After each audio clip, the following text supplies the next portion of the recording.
आज प्रधानमंत्री मोदी जी अपनी चुनावी सभा को संबोधित करने बिहार आए थे और वो बिहार में आकर किस प्रकार एक सड़क छाप जैसे भाषा का प्रयोग अपनी चुनावी सभा में करते हैं, किस प्रकार लगता है कि ये प्रधानमंत्री नहीं हो, एक सड़क छाप व्यक्ति हो, और किस प्रकार ये अपनी चुनावी सभा में बात करते हैं, इससे तो पता ही नहीं चलता है कि ये प्रधानमंत्री है या किसी जाति का प्रधानमंत्री है या किसी धर्म का प्रधानमंत्री है।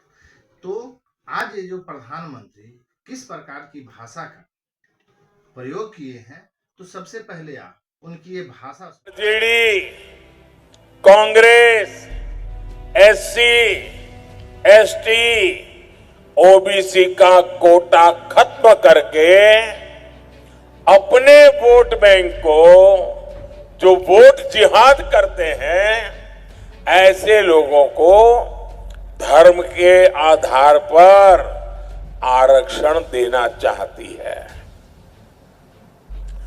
24 के इस चुनाव में जब मैंने इन दलों की इस साजिश का पर्दाफाश किया है, तो एक के बाद एक इनकी एससी, एसटी, ओबीसी आरक्षण विरोधी करतूतें सामने आ रही है। मैं बड़ी जिम्मेवारी के साथ आज बिहार के मेरे भाई, मेरे परिवारजनों के सामने ये पीड़ा मैं बताना चाहता हूं। आरजेडी, कांग्रेस ने मिलकर मेरे यादव परिवारों को, मेरे कुर्मी परिवारों को, मेरे कुशवाहा परिवारों को, मेरे कलवार परिवारों को, मेरे तेली परिवारों को, मेरे सूरी परिवारों को, मेरे कानू परिवारों को, मेरे निषाद परिवारों को, मेरे पासवान परिवारों को, मेरे रविदास पसीवा परिवारों को, मेरे मुसहर परिवारों को, ऐसे हरेक का जो आरक्षण था ना, उस पर डाका डाल दिया है। आपने सुना कि प्रधानमंत्री किस प्रकार अपनी चुनावी सभा में बोल रहे हैं कि आरजेडी, कांग्रेस, ये हमारे एससी, एसटी, यादव, कुर्मी, कलवार, रविदास, मुसहर, पासवान भाइयों का आरक्षण का डाका डाल दिया है और जो वोट जिहाद कर रहा है उसको ये आरक्षण देने का काम किया है। प्रधानमंत्री मोदी ये शायद भूल गए कि ना तो केंद्र में कांग्रेस की सरकार है, ना आरजेडी की सरकार है, और ना ही बिहार में कांग्रेस की सरकार है, ना आरजेडी की सरकार है। फिर आरजेडी और कांग्रेस डाका कैसे डाल दिया और डाका कौन डाला वो तो सबको पता है। खैर, चुनावी सभा में ऐसी बात होते रहती है, लेकिन ऐसी बात जो एक सड़क छाप लोग भी नहीं कर सकता, वो हमारे देश के प्रधानमंत्री करते हैं। और तो और प्रधानमंत्री को ये भी थोड़ी सी चिंता नहीं है कि अभी आचार संहिता लगा हुआ है, और उनको चिंता हो तो क्यों हो, क्योंकि उनको पता है कि चुनाव आयोग नहीं बल्कि मेरा चुना हुआ आयोग है, वो तो मेरा नाम भी नहीं ले सकता। चुना हुआ आयोग को इतनी हिम्मत नहीं है ये मेरे ऊपर कार्रवाई कर सकता है, तो सड़क छाप जैसी भाषा का प्रयोग करेंगे ही करेंगे।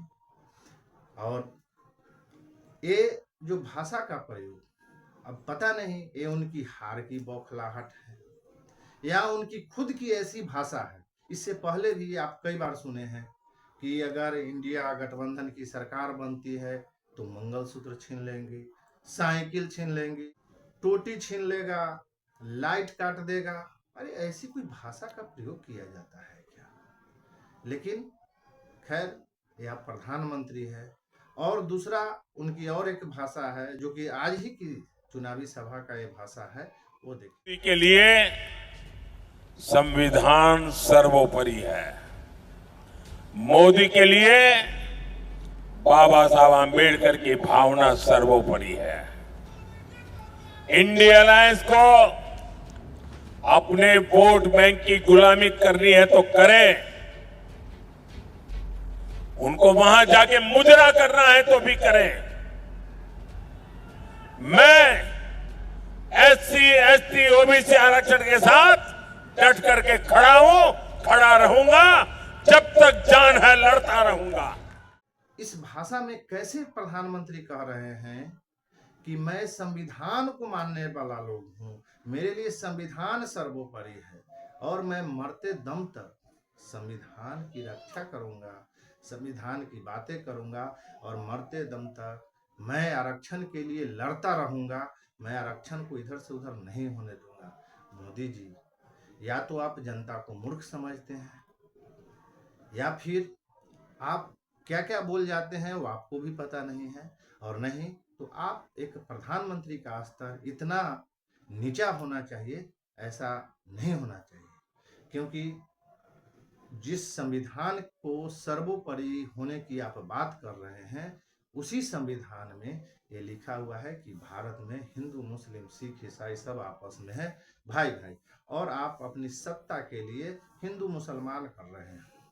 रही दूसरी बात, इसी संविधान के तहत आरक्षण दिया गया है, और आरक्षण की जब बात होती है, जब आप आरक्षण से लड़ने के लिए, आरक्षण के लिए लड़ने की बात करते हैं, तो आपके मुंह से शोभा नहीं देता है। क्योंकि आपकी पार्टी, आपकी सरकार खुद आरक्षण विरोधी सरकार है। आपने प्राइवेटाइजेशन के नाम पर न जाने कितने एससी एसटी का आरक्षण काटा है। और आरक्षण की बात करते हैं ना कि कांग्रेस और आरजेडी आरक्षण खत्म करके और अपने वोट जिहाद वाले भाइयों को, यानी साफ साफ मुस्लिम भाइयों को आरक्षण दे दिया है। तो मैं कहना चाहता हूं कि जिनकी आरक्षण की बात कर रहे हैं, अगर उनकी आरक्षण भी मिली है तो राजद कहीं दें, न कि आप कहीं दें।